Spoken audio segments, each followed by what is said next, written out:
Section 4 of the purchase contract is all about disclosures.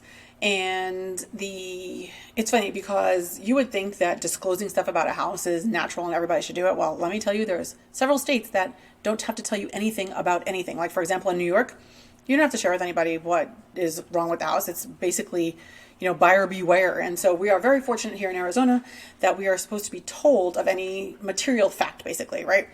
So the way they do it is it's in a seller property disclosure statement, which we lovingly call a SPUDS. That's without a U, so it's not a potato. It's a SPUDS. That's what I'll call it from here on out. So the SPUDS is delivered to the buyer no later than 3 days after the contract's accepted. Ideally, we would love to have this document before our inspection, so our inspector can look and see if there's anything on the disclosure statement that probably should be reviewed. Was there a bathroom toilet leak? And the inspector is just going to make sure that he doesn't see anything wonky that may be around that toilet leak, making sure it was done to the best of the ability. It looks like the inspector can figure that out. So SPUDS is important. The next thing is the claims or insurance claims history. We call it a clue.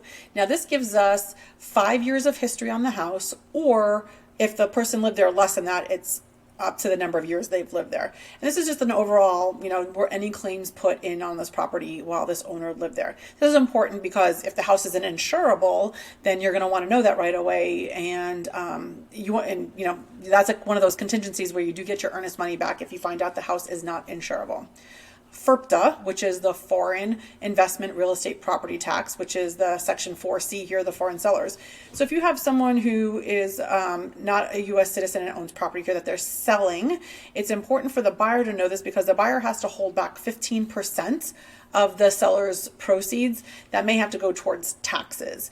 And this is why it's really important for you to get a really good escrow officer who understands FIRPTA. Now, there's exceptions to FIRPTA. There's for reasons such as, the property is under $300,000 and it is a primary residence. There's reasons why, business reasons why it may be an exception. So the best thing is always, my suggestion, get a letter from the CPA of your client to explain if there is an exception. So FIRPTA is really important. From your buyer or seller. If you're a buyer purchasing the property, because again, 15% of some of these numbers is pretty large. Lead-based paint disclosure. Now, this is if the house you're purchasing is built prior to 1978. Lead-based paint issues, kids ate lead-based paint, caused disabilities. So if you have a house that is built prior to 1978, you have to disclose if you know of any lead-based paint there. It's rare we actually see it, but it is a disclosure. So lines 173 and 175 here are only going to be checked if you have if it is a house built prior to 1978. If it's post 1978, then you kind of just skip that section there and you don't even worry about it. Affidavit of disclosure. This is more or less when you have someone who is purchasing a property that is like in an unincorporated part of the town or something, and the seller has to deliver to the title company a completed affidavit of disclosure. We don't usually see that a lot, but if you're purchasing that type of property, then we will definitely be on top of it for getting that for you.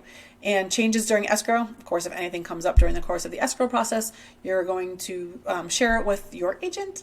And the same goes for the other side. If you're the buyer or seller, if the other party is the buyer or seller, they'll be sharing with you if there's any changes during the escrow period. And if there's anything that I have missed or you want more information on, of course, give me a call and I can explain it. Thanks so much.